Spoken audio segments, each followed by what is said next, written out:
Real quick Q&A this time, but it's about something important, I think, which is how to stop taking rejection so personally in your meetings. Because, I mean, gosh, if you go out and you're a salesperson for a large established company and you go into a meeting with someone and your biz dev team has already qualified them and you know they're a great potential customer and you know they have the problem and all this stuff, right? And you go into that meeting and they don't buy from you, then that really kind of is a personal failure, right? It was all lined up and you were meant to knock it out of the park and you didn't.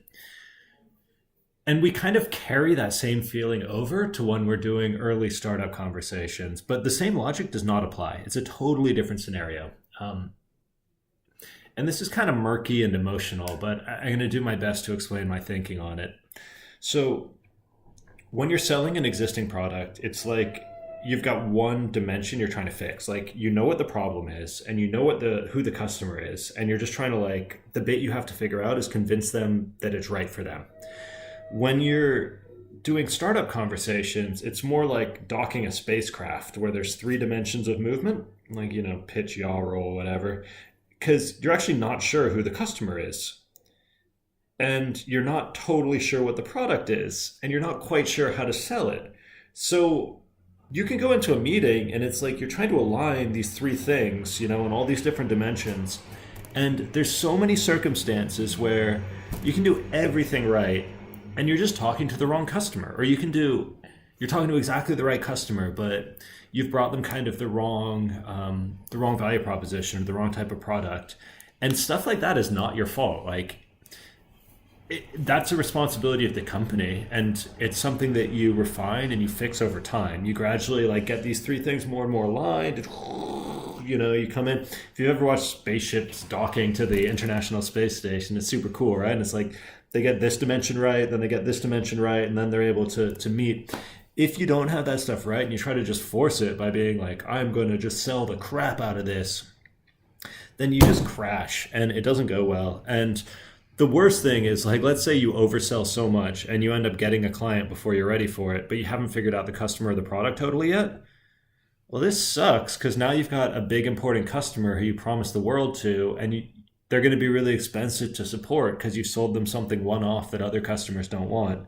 So you don't want to do that to yourself. So you have to remember that a business, a startup, doesn't live or die based on any one meeting. It lives or dies based on figuring out the orientation of these moving pieces, right? The business model.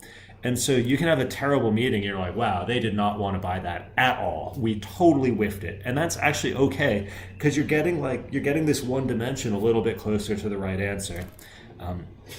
Obviously, your team and your investors have to buy into this, and smart investors understand that this is the way it works. Investors who are less familiar with startups, they get really frustrating every time an important meeting doesn't go well, which I understand. But yeah, you just have to, like, your job isn't to sell in every meeting. Your job is to like gradually figure out these moving pieces and bring them closer together. And when that happens, like talking to the wrong person is actually a good result. You're like, wow, they hated it. Okay, we don't need to talk to more people like them. Which were the people that liked it? Oh, let's find more of those people. You're like discovering these pieces and fitting them into place. Plus, the last thing I'll say is this is a weird, unfamiliar skill, like talking about a startup without actually just pitching it or mentioning it, trying to learn about your customers. You don't really use this skill anywhere else in life. So it's probably going to be new for you. And at first, you're going to screw it up, and that's okay too. So give yourself a little bit of slack. Try to learn, hold yourself to a high standard, but don't beat yourself up when it doesn't go right. Remember, this is the long game. And when you find a business model that works, you can scale it arbitrarily far. Like the ultimate success trivializes one or two early, not so good meetings while you figure out the basics.